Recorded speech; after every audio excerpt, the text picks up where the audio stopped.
में बताएं।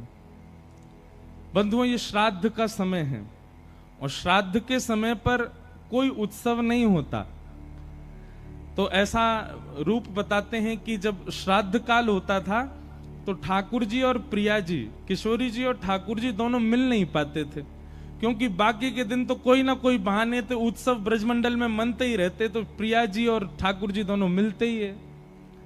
लेकिन जैसे श्राद्ध के समय आते सारे उत्सव बंद, तो श्री जी वहां विरह में, यहां ठाकुर जी विरह में, और दोनों को विरह आतुर देख करके यहां सब सखा और वहां सब सखियां मन में विचार करती इनको कैसे प्रसन्न करें। तो ठाकुर जी और श्री जी के मिलन की एक सुंदर लीला जल के परत के ऊपर बनाती सब सखियां, और वह लीला बना करके सुंदर उसकी कृति एक आर्ट जैसी बना करके श्री जी को दिखाती। श्री जी वहां को देख करके प्रसन्न हो जाती, वहां सब सखा बनाते, सखा देख करके प्रसन्न हो जाते। इस प्रकार सांझी उत्सव हुआ। फिर सांझी में और भी कथाएं आती हैं कि ठाकुर जी को पता चली कि श्री जी को सब सखियां सांझी बना के दिखाती हैं, तो एक दिन ठाकुर जी भी सखी बन के पहुंच गए, और सखी बन के गए, और श्री जी के मन में जो चल रहा था, श्री जी ने अपने मन में विचार कर रखो कि आज अगर श्याम सुंदर मिलते तो उनसे ऐसे मिलती, उनसे वह कुंड पे मिलती, वह सरोवर पे मिलती, ऐसी पोशाक पहन के जाती, ये पूछती, ये बताती। ये सारी बातें श्री जी के मन में चल रही थी। तभी सब सखियों ने कही, बोले अरे श्री जी, एक नई गोपिया सांझी बनावे आई। वो गोपी नहीं, ठाकुर जी थे, लेकिन हमारे लाला पे छोरी बननो बहुत बढ़िया आवे। हमारे लाला पे कछु आवे चाहे नहीं आवे, लेकिन लाली बननो बहुत जोर को आवे। महाराज तुरंत अपने केश खोल लें, ने काजर सो लगा लें, होठ तो लाल लाल है ही है ठाकुर जी के, एक ऊपर से चुनरी ओढ़ लें, नीचे सुंदर लहंगा सो पहन लें, पामन में पाजेब। अच्छा, हमारे वृंदावन बिहारी लाल को देखो, वृंदावन में बिहारी जी की पोशाक देख करके कहीं से लगता है कि पुरुषों की पोशाक है ना। वो छोरीन की पोशाक पहने, वो श्री जी की पोशाक धारण करें। हमारे लाला ऐसे ही है। हमारे ब्रज में तो कहें, लाला तुमने बहुत बड़ी कृपा करी जो तुम लाला हो, कहीं तुम लाली होते तो। हे कृष्ण लला तुम होते लली तो गरे कट जाते करोड़न के। तुमने बहुत बड़ी कृपा करी जो तुम लाला बन के आए हो। कहीं वृंदावन बिहारी लाल अगर लाली होते तो पंजाब दिल्ली के लोग दर्शन करवे थोड़ी जाते, महाराज प्राण न्योछावर करवे जाते। अभी हम प्राण छिड़कते हैं ठाकुर जी पे, लेकिन कहीं लाला अगर लाली होते तो महाराज प्राण त्याग ही आते हम सब। तो ठाकुर जी श्री जी सखी बन के गए, श्यामा सखी। कौन सी सखी? श्यामा सखी बन के गए ठाकुर जी, सांवली सांवली सी सखी। अब श्री जी ने कही, हाँ सखी बनाओ कछु। तो ठाकुर जी ने सांझी में वही लीला बना दी जो श्री जी के मन में चल रही थी, जो अभी हुई नहीं है। श्री जी विचार कर रही थी, अगर मिलती तो ऐसे करती, होतो तो ऐसा होतो। श्री जी जैसे ही देखवे के काजी आई, अब सब सखीन ने देखी, अरे ये तो बड़ी विलक्षण सांझी बनाई है। लेकिन श्री जी ने जैसे ही देखी, जैसे वस्त्र श्री जी ने मन में विचार किए वैसे वस्त्र, जैसे जैसे जैसे पीछे को माहौल विचार किया, ऐसी कुंज होगी, ऐसी नदी होगी, ऐसे ऐसे वृक्ष होंगे, ऐसे पुष्प होंगे, वो सब बना दिए। ये सब देखते ही श्री जी ने श्यामा सखी को, अरे श्यामा सखी ने अपना मोड़ो दिखाइयो। और जैसे ही ठाकुर जी को मुखमंडल देखो, नेत्रन में गाड़ करके श्री जी ने जैसे ही देखो, महाराज ठाकुर जी कितना छग में भेष बना लें, श्री जी यदि एक क्षण से ज्यादा ठाकुर जी के नेत्रन में देख लें तो ठाकुर जी सब आपो भूल जाएं अपनों। मई मूर्छा सी आ गई ठाकुर जी की तो। आहा, जब देखी वृषभानु जाहि विच उठी हूक, वंशी रह गई हाथ में फिर न लागी फूंक। इसीलिए हमारे वृंदावन में बहुत सारे कारण हैं। उनमें एक कारण यह भी है कि बिहारी जी में, राधा वल्लभ जी में, राधा रमन जी में श्री जी जो हैं वो घूंघट करके कायकू बैठी हैं। अगर श्री जी ने घूंघट ऊपर कर लियो, अगर श्री जी ने घूंघट उघार लियो, तो लाला यूं ना खड़ो रहेगो, यूं खड़ो रहेगो, उनको ही देखते रहेगो, क्योंकि श्री जी कोई निहारना ठाकुर जी का परम सुख है।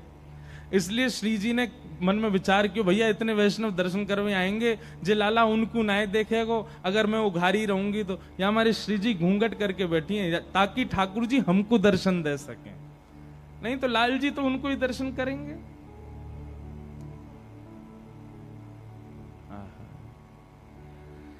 तो ऐसी सांझी, सांझी का मतलब चित्र के द्वारा श्री जी और प्रियतम के मिलन को सखियां बनाती हैं, क्योंकि इन 15 दिन ठाकुर जी का श्री जी का मिलन हो नहीं पाता श्राद्ध की वजह से, इसलिए सांझी उत्सव होता है।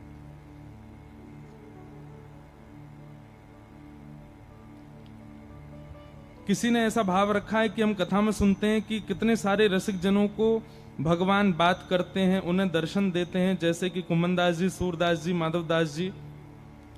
भगवान उनसे प्रत्यक्ष बात करते हैं या विग्रह के रूप में करते हैं या स्वप्न में करते हैं, उनके साथ लीला कैसे करते हैं? ठाकुर जी प्रत्यक्ष दिखते हैं उनको। हमें आपको अदृश्यता लगेगी, लेकिन ठाकुर जी वहां बैठे होते हैं, उनके सामने बिल्कुल विग्रह प्रकट होता है। अब हमको विग्रह में दिख रहे हैं ठाकुर जी, पर यहीं गोविंद दास यदि बैठ जाएंगे तो उनके लिए ठाकुर जी यूं भी हो जाएंगे, उनके लिए ठाकुर जी यूं भी हो जाएंगे, उनके लिए ठाकुर जी ऐसे भी हो जाएंगे, हमको ऐसे ही दिखते रहेंगे। ठाकुर जी को प्रत्यक्ष, भक्तों को प्रत्यक्ष दिखते हैं। इसका एक प्रमाण गोविंद दास जी के वाणी में आता है। गोविंद दास जी की तो सारी वाणियों में आता है, पर एक वाणी ऐसी है कि एक बार गोविंद दास जी पद गा रहे थे। पद गाते गाते तो सामने बैठ के गुसाई जी सुन रहे थे, बहुत ध्यान से सुनना। तो पद सुन रहे थे गुसाई जी, तो गोविंद दास जी गाते गाते गाते बीच में रुक गए और रुक करके बोले, ए लाला ढंग से गाओ जी, कहा कर रहे हो, ऐसे ऐसे उधम ना करो, करे चलो प्रेम से गाओ। तो गुसाई जी ने नेत्र खोल के गई, ए गोविंदा तू कौन से बात कर रहा है? गोविंदास जी बोले, तुम्हारो ही लाडलो बैठो है बगल में, कान पे हाथ धर के नेक से मोते राग गा रो है, मैं जैसे जैसे अलाप लूं मेरे पीछे पीछे गा रो है, लेकिन माने ना है, ऊधमी है, बीच बीच में गलत स्वर लगा रो या हमारे वकु टोक रहा हूं। अब गुसाई जी को नहीं दिख रहे ठाकुर जी, लेकिन गोविंदास के साथ लीला कर रहे हैं। तो गोविंदास से गुसाई जी कहते हैं, गोविंद तुम कितने सौभाग्यशाली हो, जबकि गुसाई जी के शिष्य हैं गोविंदास, लेकिन फिर भी गोविंदास को दिखाई दे रहे हैं ठाकुर जी। गुसाई जी को भी दिखते थे, पर कभी कभी लीला करते थे तब नहीं दिखते थे। तो गुसाई जी बोले, गोविंदा तुम कितने सौभाग्यशाली हो, ठाकुर जी तुमको दिखाई देते हैं। उनको कहना नहीं कि वो मुझे दिखें, मुझे बस इतना बताओ ठाकुर जी गा कैसा रहे हैं। ठाकुर जी जब गाते हैं तो उनका स्वर कैसा लगता है, ठाकुर जी जब गाते हैं तो उनका स्वर कानों को कैसा सुनाई देता है। गोविंदास जी आनंद में भर गए। गोविंदास जी बोले, जय जय, ठाकुर जी बहुत प्यारा गाते हैं, गोपाल जी इतना मधुर गाते हैं, इतना मधुर गाते हैं कि जब वो गाते हैं ना तो आकाश में गंधर्वजन खड़े होकर के कान लगा करके सुनते हैं ठाकुर जी को, रोम रोम खड़ा हो जाता है, इतना सुंदर स्वर है ठाकुर जी का। पर गुसाई जी बोले, पर मतलब कोई कमी करें? बोले नहीं, ठाकुर जी बहुत मधुर गाते हैं, पर हमारी श्यामाजू ठाकुर जी से भी मधुर गाती हैं, किशोरी जी ठाकुर जी से भी मधुर गाती है।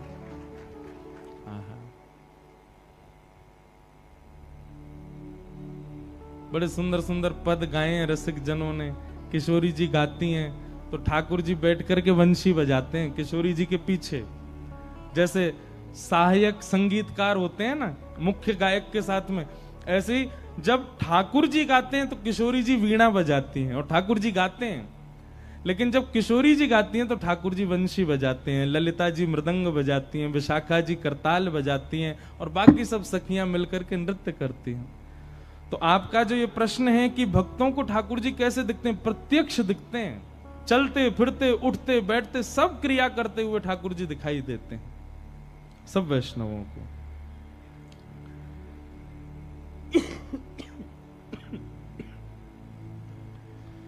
फिर बाकी के प्रश्न बहुत बड़े बड़े हैं। एक ने तुलसी जी की महिमा पूछी है।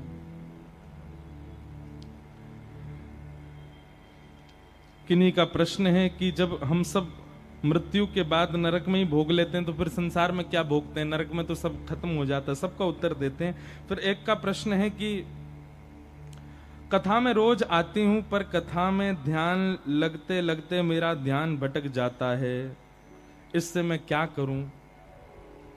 हमने पहले दिन कथा में बताया था, श्रीमद् भागवत जी में ही लिखा है, सवै पुंसाम परो धर्मो यतो भक्तिर अदोक्षजे अहै तुक्य प्रतिहता ययात्मा संप्रसीदति। भगवान की कथा में रुचि होने का मतलब है ठाकुर जी आपसे प्रेम करते हैं। और कहीं भी यदि कथा से आपकी रुचि भटकती है, किसी अन्य में जाती है या रुचि कहीं भटक रही है, तो इसका मतलब क्या है, अभी साधन में, अभी भजन में, आपकी भावना में थोड़ी न्यूनता है, थोड़ी कमी है। उसको थोड़ा शीघ्र उचित करो। अच्छा, एक बात इसमें हम कहना चाहते हैं, सब खेल मन का है। मन में यदि भावना सुदृढ़ भगवत प्राप्ति की है तो आप कितना भी डिस्टरबेंस हो जाए कथा में, आपका मन भटकेगा ही नहीं। पर मन में जब अन्य साधन की भी इच्छा होती है, यह भी इच्छा है, वह भी इच्छा है, मेरे कपड़े कैसे लग रहे हैं, सबको दिख रहा है कि नहीं, मैं अच्छा लग रहा हूं कि नहीं, सबको दिख रहा है कि नहीं, मुझे उचित स्थान मिला कि नहीं, बैठने को अच्छा लग रहा है कि नहीं, और मेरे पे हवा आ रही है कि नहीं आ रही है, और कूलर दूर रखा है आदि। जब इतनी सारी बातें आती हैं तो मन भटकेगा ही। लेकिन आपका उद्देश्य केवल एक है, मुझे प्रिया प्रियतम के साक्षात दर्शन करने। फिर चाहे अवस्था कैसी हो, व्यवस्था कैसी हो, स्थिति कैसी हो, आपका कथा से मन जा ही नहीं सकता। ये बात निश्चित मान लीजिए। कई लोग कहते हैं कथा बहुत अच्छी लगती महाराज जी, उनसे मैं पूछ लूं, अच्छा बताओ मैंने क्या सुनाया था, वो याद नहीं आ रहा क्या सुनाया था, पल्लक बहुत अच्छी रही थी। ऐसे नहीं। अरे महाराज, जब आपके चित्त में केंद्र बिंदु यदि केवल ठाकुर जी हैं, आपको समय भी पता होगा, आपको स्थिति भी पता होगी कि आपने इतने बज के इतने मिनट पर ये पद गाया था, आपने इतने पद पर ये किया था, ऐसे सब याद हो जाता है। कई बच्चे हैं, उनके 4 ट्यूशन लगे रहते हैं, तब भी बेचारे जबरदस्ती पास होते हैं स्कूल में। और कई बच्चे हैं वो केवल स्कूल में ही पढ़ते हैं, कोई ट्यूशन व्यूशन नहीं पढ़ते, फिर भी उनके 99% मार्क्स आ जाते हैं। क्यों? क्योंकि उनके चित्त में ऐसा नहीं है कि वो कोई घोटी बना के पीते होंगे। एक भामनी आती है, जो नहर होती है ना, नहर के किनारे काई जम जाती है, उसी काई से ही एक विशिष्ट प्रकार की एक औषधि निकलती है, उसको भामनी बोलते हैं, उसको और भी कुछ बोलते हैं। कई लोग उसको घोट घोट के पीते हैं, ताकि उससे क्या है कि एक बार पड़ी हुई वस्तु याद हो जाती है। पर भैया सबसे बड़ी भामनी ये है कि आपके चित्त में आपका लक्ष्य सुदृढ़ हो। कथा कभी भी बिना लक्ष्य के मत सुनिएगा। आप बिना लक्ष्य के कथा में आकर के बैठेंगे तो आपका मन भटकेगा ही भटकेगा। लेकिन आपका लक्ष्य, और लक्ष्य कथा का और कोई होना नहीं चाहिए, केवल एक ही होना चाहिए, क्या? श्यामा श्याम की प्राप्ति।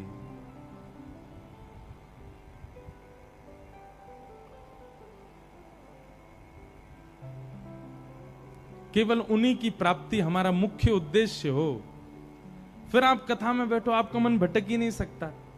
तो इसलिए जिनका भी ये भाव प्रश्न है कि हमारा मन बहुत भटकता है, आप थोड़ा अपना उद्देश्य सुदृढ़ करो। उद्देश्य सुदृढ़ हो जाएगा तो आपका मन भटक ही नहीं पाएगा। बोलो वृंदावन बिहारी लाल की। आज विश्राम दिवस की कथा है और कल से हरियाणा के हिसार में श्री जगन्नाथ रसोत्सव है। 4 दिन तक श्री जगन्नाथ जी की भाव कथा हम वहां सुनाएंगे। आप सब लोग भी लाइव सुनिएगा। और जो हिसार, कई लोग हिसार चल रहे हैं हमारे साथ में, रात में ही जा रहे हैं आज, तो वो सब लोग हिसार चल के वहां कथा सुनना। जगन्नाथ जगन्नाथ जगन्नाथ रक्षमाम महाबाहो महाबाहो महाबाहो पाहि माम। कलयुग में सांचे श्री कृष्ण यदि कहीं विराज रहे हैं, सब जगह ही कृष्ण है, पर सांचे बिल्कुल पूर्ण रूपेण जिनको कह दो कि एक बार देखते ही लगा कि हाँ श्री कृष्ण कहाँ है, जगन्नाथपुरी में श्री जगन्नाथ महाप्रभु। उनकी कल से लीला सुनाएंगे 4 दिन तक। उसके बाद फिर कानपुर में कथा करने जाएंगे और फिर हम दोबारा पंजाब आ रहे हैं चंडीगढ़ में 7 अक्टूबर से 13 अक्टूबर तक चंडीगढ़ में कथा सुनाएंगे। आप सब लोग अपने बोरिया बिस्तर बांध के वहीं आ जाना। अच्छा, हम कितने आसानी से बोल देते हैं जैसे आप लोगों पे कोई काम ही नहीं है, पर क्या होता कि दुनिया ऐसी होती, आप लोग केवल कथा सुनते, इसी से तो पेट भर जाता, इसी से आप लोगों की निद्रा पूरी हो जाती, इसी से प्यास बुझ जाती। हम कथा सुनाते, आप सुनते, पूरा जीवन यही चलता रहता है। कितना आनंद आता, यही लगा रहता, कुछ करना धरना नहीं। लेकिन फिर भी आप सबको अवकाश मिले तो आइएगा सब लोग चंडीगढ़ में। बोलो वृंदावन बिहारी लाल की। कथा क्रम में प्रवेश करें। भगवान श्री कृष्ण का रुक्मणी जी के साथ में विवाह संपन्न हुआ, ठाकुर जी का विवाह हुआ।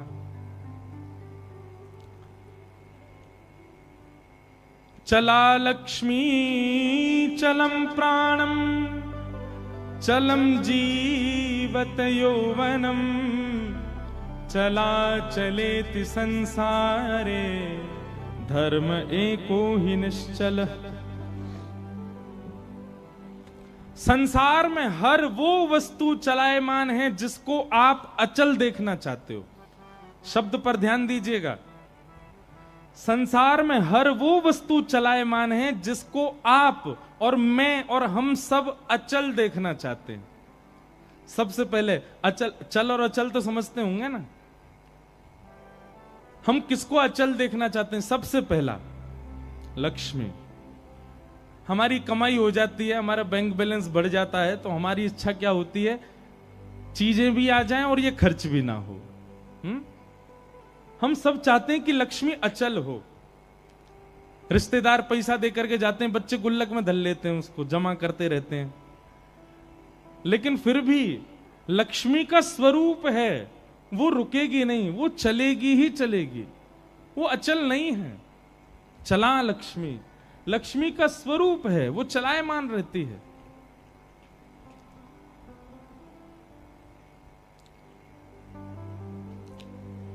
सावधान तय श्रृणु, सब लोग बहुत ध्यान से सुनो। तो सबसे पहली वस्तु जिसको कोई भी नहीं चाहता कि वो उससे दूर जाए, उसका नाम क्या है? लक्ष्मी, धन। लेकिन वो आपके चाहने से रुकेगी नहीं, उसका स्वभाव है चलना, वो चलायमान रहती, चली जाएगी। दूसरी कौन सी वस्तु है जिसको हम कभी नहीं चाहते कि वो हमसे कभी दूर जाए या चले? दूसरी वस्तु क्या है? प्राण। हमारे प्राण, हम कभी नहीं चाहते कि वो निकलें, सदा यही चाहते हैं कि सदा भीतर बैठे रहें। और प्राणों को सजोने के लिए, प्राणों को बचाने के लिए पूरा विश्व लगा पड़ा है। सब भागदौड़ इसीलिए कर रहे हैं कि हमारे प्राण बचे रहें बस। लेकिन आपकी लाख कोशिश करने पर भी प्राण नहीं रुकेंगे। उनका स्वरूप है, उनका स्वभाव है चलना, वो चला ही जाएगा।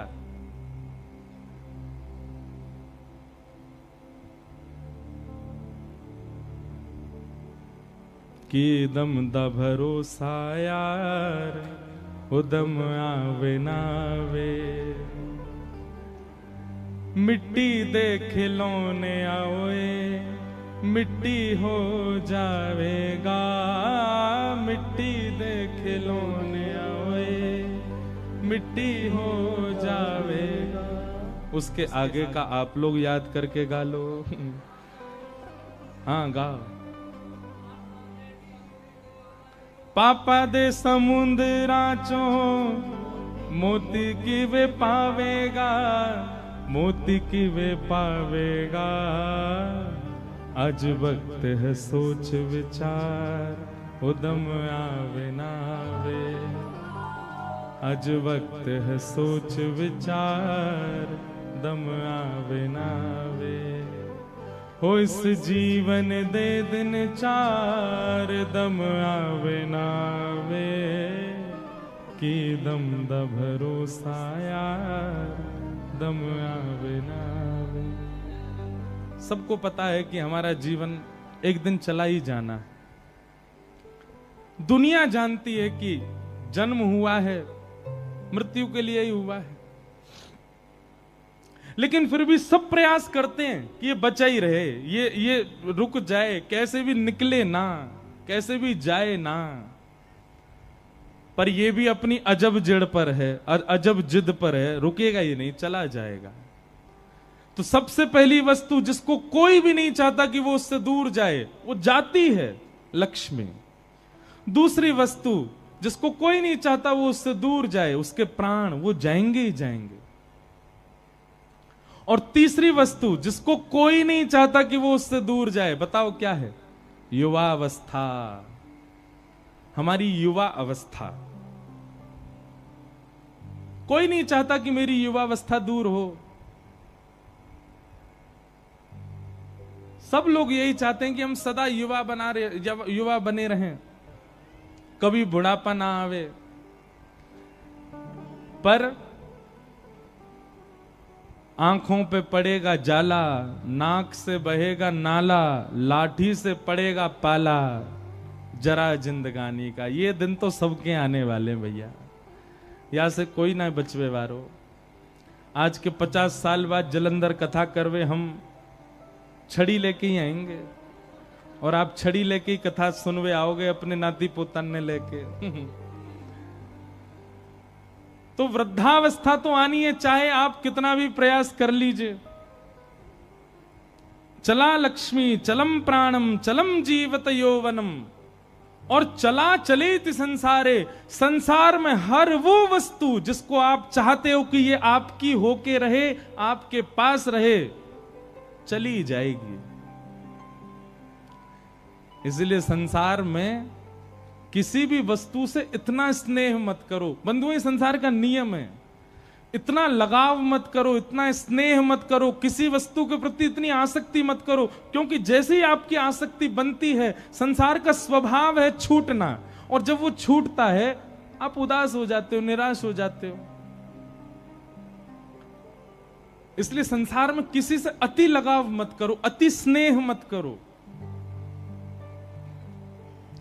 स्नेह करने वाले 5 लोग हैं बस। सबसे पहले ठाकुर जी।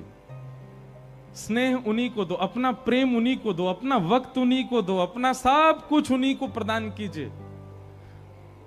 दूसरे, ठाकुर जी की लीला, उस लीला से स्नेह करो। तीसरी वस्तु, ठाकुर जी का धाम। हम वो बात बता रहे हैं, उनका नाम बोल रहे हैं जो कभी दूर नहीं हो सकते आपसे। बाकी इनके अलावा जिससे भी स्नेह करोगे, जिससे भी प्रेम करोगे, जिससे भी प्रीत लगाओगे, छूटेगा, दूर होगा। ठाकुर जी दूर नहीं होंगे। लीला से स्नेह करो, लीला दूर नहीं होगी, बल्कि लीलाएं आपको दिखने लग जाएंगी।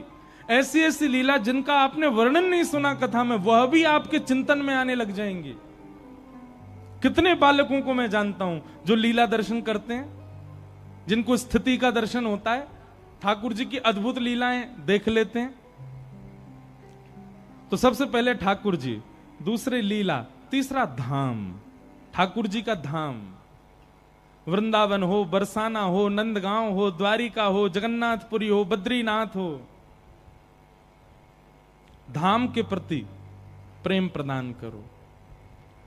और चौथे, महाप्रसाद, ठाकुर जी का अधुरामृत, उसके प्रति खूब स्नेह रखो। और पांचवा और अंतिम, हरि के जन, हरि को जो भजते हैं, हरि को जो गाते हैं, हरि को जो सुनाते हैं, हरि को जो सुनते हैं, हरि में जो रहते हैं, हरि के ही जो हैं, उनसे, इन 5 भावों से आप प्रीति करो। इन 5 लोगों के प्रति आप अपना सर्व समर्पण करो, कभी खत्म नहीं होगा, सदा बना रहेगा। इसके अतिरिक्त आपने जिसको भी अपना प्रीति दी, प्रेम दिया, समय दिया, हृदय दिया, वो छूटेगा ही छूटेगा। चला लक्ष्मी चलम प्राणम चलम जीवत यौवनम चला चलेति संसारे धर्म एको ही निश्चल। एकमात्र धर्म ऐसा है जो निश्चल है। ठाकुर जी ऐसे हैं जो निश्चल हैं। एक कथा सुनाए। दो कन्याएं थी छोटी छोटी, बहुत ध्यान से सुनना। एक राजा की बेटी थी और एक ब्राह्मण की बेटी थी। दोनों सखा थी, आपस में मित्र थी। एक बार राजा के यहां पर एक संत का आगमन हुआ, तो संत शालिग्राम भगवान की सेवा कर रहे थे। वो दोनों कन्याएं बैठ करके देख रही थी। दोनों के मन में भाव आया, इस संत जैसे सेवा करते हैं वैसी सेवा हमको भी मिल जाए। तो दोनों संत से कहने लगी, बाबा हमको भी सेवा दे दो, हमको भी ठाकुर जी दे दो। तो संत ने मन में विचार किया, छोटी छोटी कन्याएं, ये क्या जाने असली नकली क्या होता है। उन्होंने शालिग्राम जैसे दिखने वाले चिपटे 2 पत्थर लिए और दोनों कन्याओं को दे दिए। दोनों कन्याएं बड़ी प्रसन्न हो गईं, बोले वाह हमको ठाकुर जी मिल गए।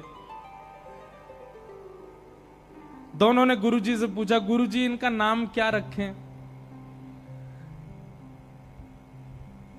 तो गुरुदेव ने कहा, तुमको जो प्रिय लगे वो नाम रखो इनका।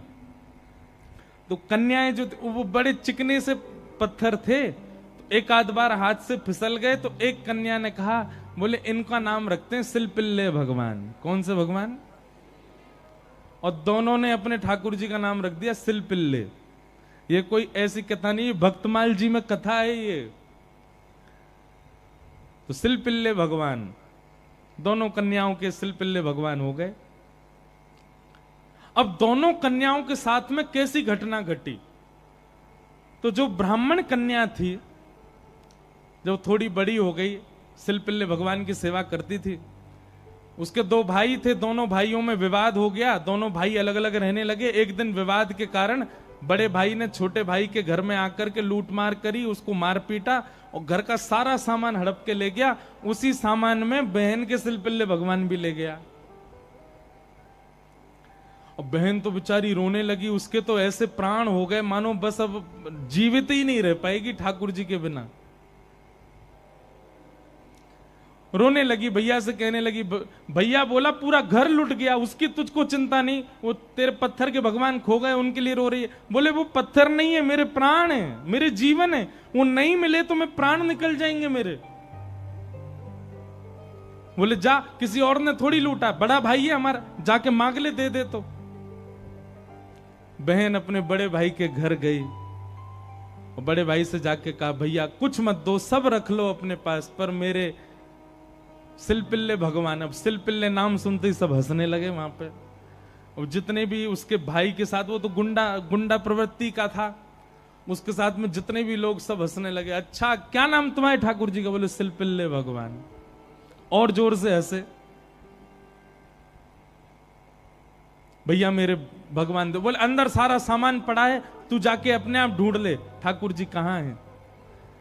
अंदर जाने लगी तो एक जो उसके भाई का पूरा गैंग था, उसमें से एक बोला, अगर तेरी इतनी भक्ति है कि तू अपने भगवान के बगैर नहीं रह पा रही, तू यहीं खड़ी खड़ी बुला ले, तेरे ठाकुर जी अपने आप ही निकल के आ जाएं।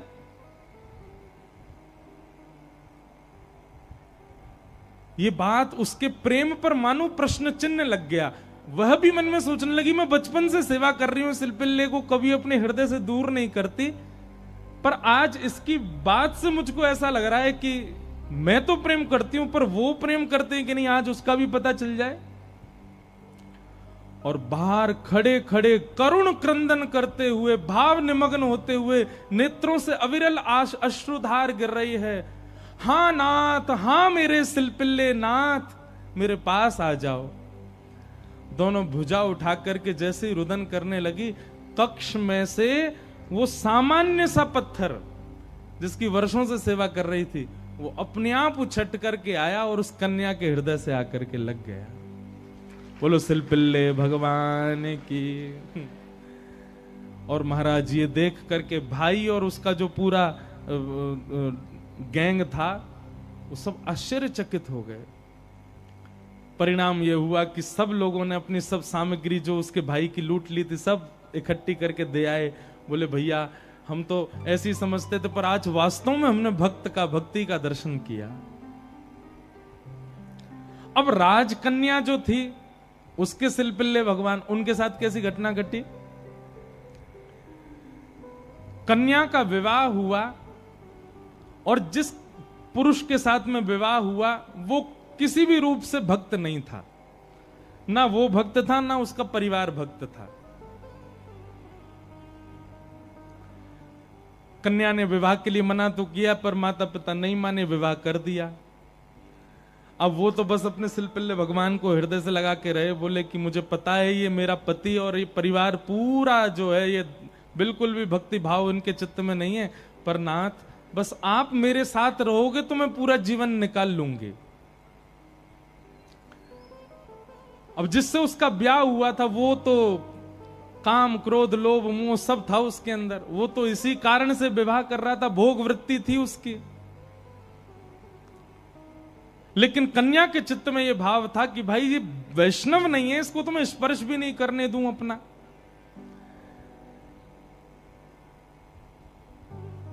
रात्रि में चर्चा कर रहा था पत्नी से, बातें करने लगा, बातें करते करते और उसने कहा ये क्या है तुम्हारे हाथ में? बोले ये मेरे भगवान है, सिलपिल्ले भगवान। सिलपिल्ले नाम सुनते ही इतना हंसा, हंसते हंसते बिस्तर से गिर गया। बोले कौन है? सिलपिल्ले भगवान। बोले आप हंसिए मत, ये मेरे ठाकुर जी हैं, मैं बचपन से इनकी सेवा करती हूं। अच्छा ठीक है, रखो इनको अपने पास। लेकिन वो उनको दूर करना चाह रहा था, बार बार लेकर के हटाना चाह रहा था, और वो राजकन्या कस के पकड़े, बोले नहीं आप इनको मुझसे दूर मत करो, ये मेरे प्राण है, ये अगर दूर हुए तो मैं प्राण त्याग दूंगी। एक दिन, 2 दिन, 4-5 दिन बीत गए, लेकिन वो ऐसे ही रहे, सिलपिल्ले भगवान को हृदय से लगा के रहे। उसका यही था कि मैं पूरा जीवन इनके साथ नहीं रह सकती, पर आप रहोगे तो मैं रह लूंगी। एक दिन उस राजकुमार को क्रोध आया और उसने जब हट पूर्वक हाथ हटाए और वो सिलपिल्ले भगवान को खींच करके और बाहर एक सरोवर था, सरोवर में फेंक दिया। जैसे ही सरोवर में फेंका, वो राजकन्या वहीं मूर्छित होकर गिर पड़ी। पूरा परिवार इकट्ठा हो गया, सब लोग सोचने लगे, बोले अरे ये क्या हो गया, इसके कहीं प्राण ना निकल जाएं, पूरे गांव में हमारी निंदा होगी, इसके पिताजी बहुत बड़े राजा हैं, हमको कारागृह में डाल देंगे। क्या किया तूने?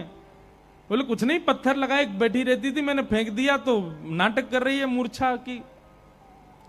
खूब प्रयास किया लेकिन होश में नहीं आई। जैसे तैसे होश में आई, वैद्य के बुलाने के बाद उठते ही मेरे सिलपिल्ले कहां हैं, मेरे सिलपिल्ले कहां हैं। गोताखोरों ने जाकर के पूरा सरोवर ढूंढ लिया, लेकिन ठाकुर जी नहीं मिले। अंत तो गत्वा वही सरोवर के किनारे आकर के बैठ गई और रुदन करते हुए बोली, हे मेरे सिलपिल्ले नाथ, यदि मैंने वास्तव में बाल्यकाल से आपको अपना प्रियतम मान करके भेजा हो, आपकी निष्ठा से सेवा की हो, तो आप कृपा करके मेरे पास आ जाना। और यदि आप मेरे पास नहीं आए तो मैं एक क्षण और चिंतन नहीं करूंगी, तुरंत अपने प्राणों का परित्याग कर दूंगी। उसका पूरा परिवार खड़े होकर के देख रहा था। जैसे ही उसने कहा कि हे नाथ, यदि आप नहीं आए तो मैं प्राण त्याग दूंगी, ये बात कहते ही हाँ नाथ, हाँ नाथ, हाँ नाथ करुण क्रंदन करने लगी। तुरंत सरोवर में से अपने आप सिलपिल्ले भगवान निकल करके आए और उसकी छाती से आकर के लग गए। और ये दृश्य देख करके परिवार पूरा जो था वो तो नतमस्तक हो गया और उस कन्या को वापस उसके घर ही छोड़ आए। बोले भैया ये इतनी ऊंची श्रेणी नहीं है हमारी कि हम इसके साथ रहें, हमसे अपराध बनेगा यदि हम इनको अपने पास रखेंगे तो। ये तो हमारी कोई गुरु स्वरूपा है। प्रीति, अरे सामान्य से पत्थर को उन्होंने भगवान मान लिया और ठाकुर जी उसमें भाव। जरूरी नहीं है कि धातु प्रधान होता है, जरूरी नहीं है कि कोई वस्तु विशेष। ये बात आप बहुत ध्यान से सुनिएगा। कई लोग भेद मानते हैं, अपने लड्डू गोपाल को सामान्य समझते हैं, वृंदावन बिहारी लाल को विशेष समझते हैं। उनको लगता है मंदिर में जो बिहारी जी बैठे हैं ये विशेष हैं, हमारे संग जो डलिया में डोल रहे हैं ये इतने विशेष नहीं है। क्यों?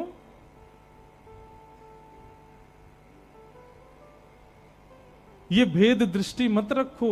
वो बिहारी जी जितने श्रेष्ठ हैं उतने ही श्रेष्ठ आपके ठाकुर जी हैं। ये विश्वास प्रगाढ़ रखो अपने ठाकुर जी के प्रति, ये भाव प्रगाढ़ रखो।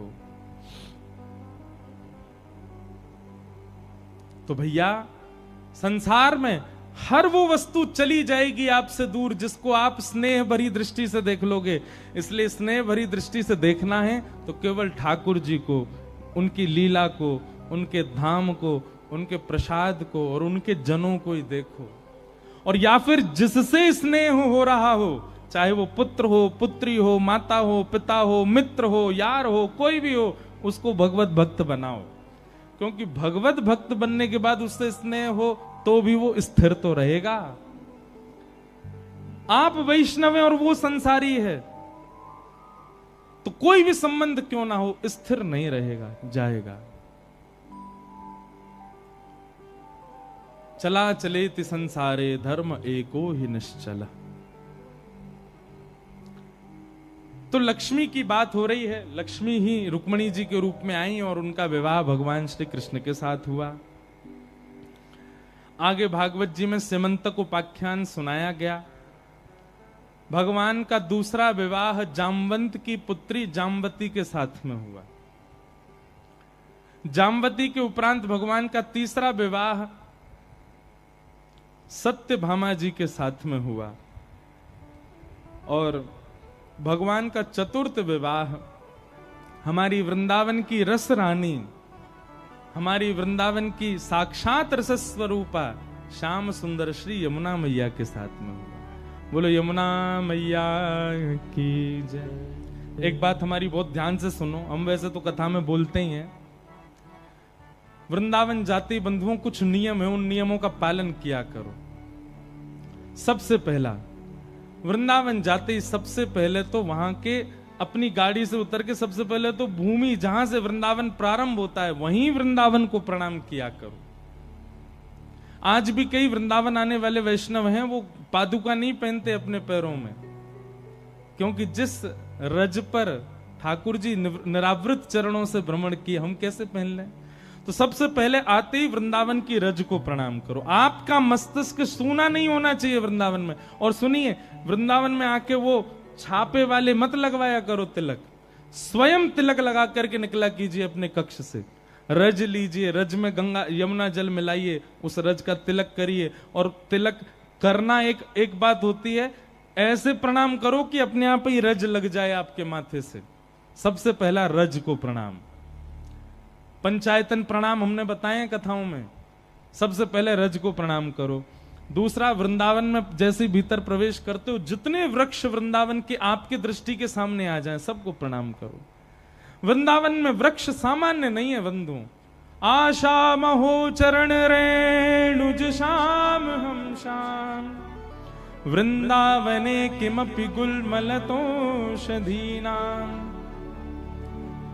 वृंदावन में जैसे किसी व्यक्ति ने अगर अखंड वृंदावन वास के लिए पूरा जीवन भजन किया कि हे नाथ मुझे अखंड वृंदावन वास मिले, और भजन करते करते उसके प्राण चले गए, तो अगले जन्म में वृंदावन में वृक्ष बन करके वो आ जाता है और वो अखंड वृंदावन वास करता है। इसलिए वृंदावन वास जिनके मन में इच्छा होती, कई लोग कहते हैं वृंदावन वास कैसे मिले, वृंदावन के वृक्षों को प्रणाम किया करो। किशोरी तोरे चरणन की रज पाऊं, किशोरी तोरे चरणन की रज पाऊं। बैठी रहूं कुल जन के कोने, बैठी रहूं। जो नहीं गाएगो वाकू बगल वाले की सौगंध है, जो नहीं गाएगो वाको अगले जन्म में भ्या नहीं होएगो। इसलिए विचार कर लो, ऊंचे स्वर में गाओ सब लोग। हरिराम व्यास जी कहते हैं वृंदावन वास चाहिए तो क्या करो, बैठी रहूं कुल जन के कोने, बैठी रहूं कुल जन के कोने। श्याम राधिका गाऊं,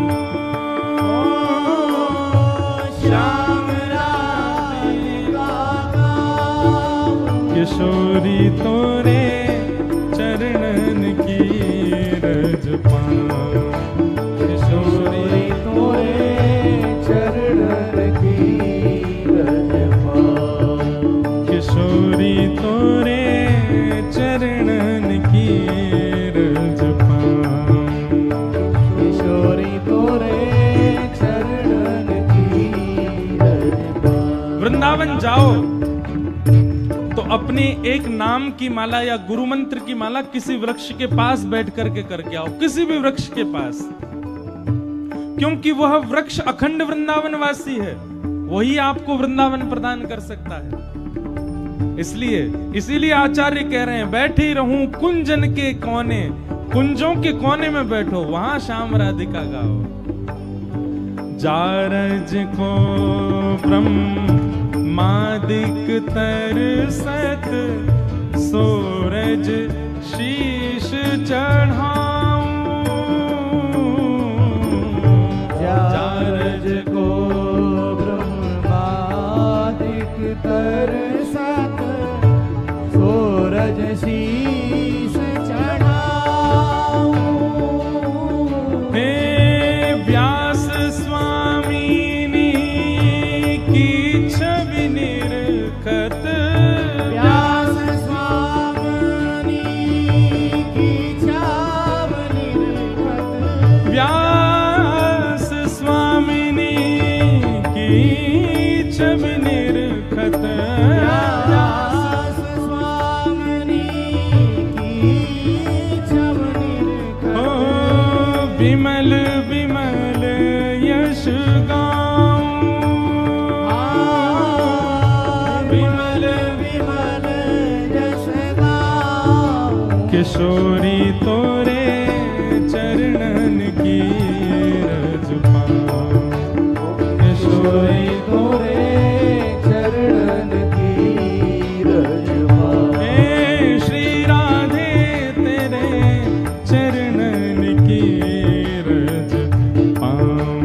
श्री राधे तोरे चरणन की रज। मुझे दुनिया से नहीं लेना देना, मुझे दुनिया से नहीं लेना देना। श्री विनोद बाबा गाते हैं, हे मुझे दुनिया से नहीं लेना देना, मुझे दुनिया से नहीं लेना देना।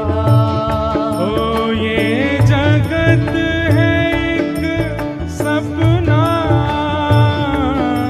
ये जगत है एक सपना। ये जगत है एक सपना, ये जगत है एक सपना।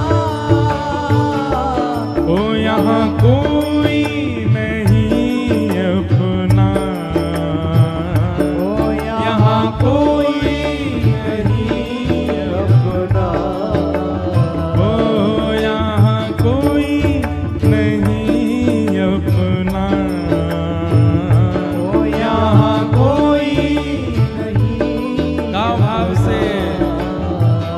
ओ मेरी अपनी वृषभानु दुलारी, मेरी अपनी वृषभानु दुलारी।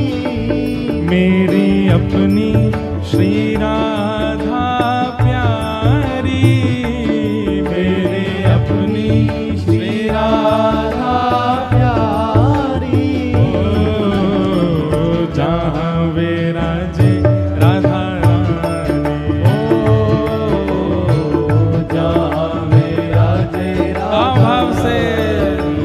ओ मेरो मन लाग्यो बरसाने में, जहाँ विराजे राधा रानी, मेरो मन लाग्यो बरसाने में, जहाँ विराजे राधा रानी। ओ मेरो मन लाग्यो बरसाने में, जहाँ विराजे राधा रानी, मेरो मन लाग्यो बरसाने में, जहाँ विराजे राधा। बोल बरसाने वारी की।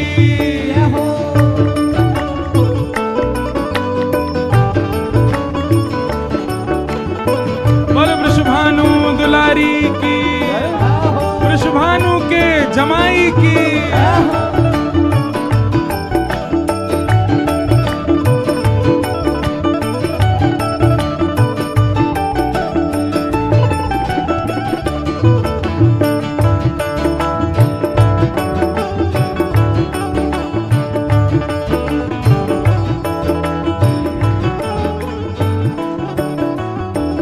ओ मुझे दुनिया से नहीं कोई काम, मुझे दुनिया से नहीं कोई काम, हे मुझे दुनिया से नहीं कोई काम, मुझे दुनिया से नहीं कोई काम। तो फिर मैं तो जपू राधा राधा नाम, मैं तो जपू राधा राधा नाम, ओ मैं तो जपू राधा राधा नाम, मैं तो जपू राधा राधा नाम।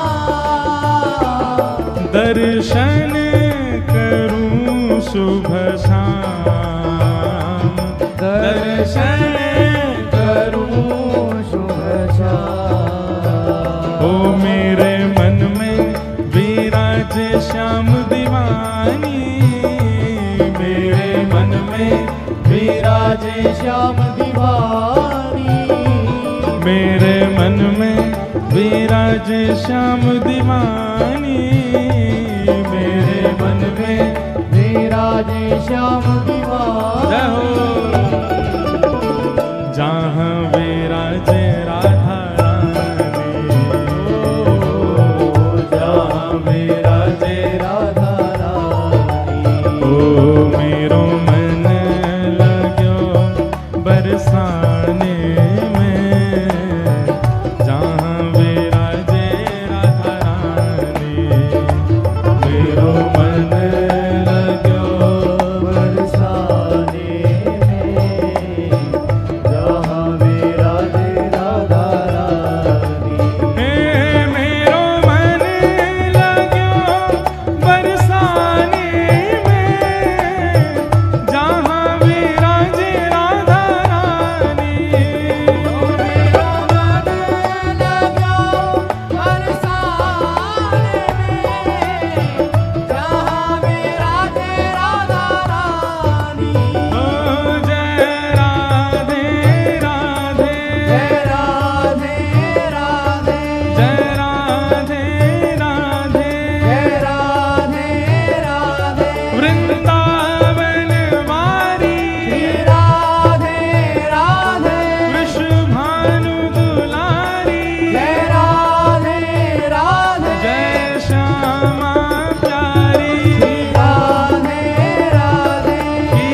मुझे दुनिया से नहीं कोई काम, मुझे दुनिया से नहीं कोई काम, मैं तो रटूं राधा राधा नाम, मैं तो रटूं राधा राधा नाम, दर्शन करूं शुभ शाम, दर्शन करूं शुभ शाम। हे मेरे मन में विराजे श्याम दीवानी, मेरे मन में विराजे श्याम दीवानी,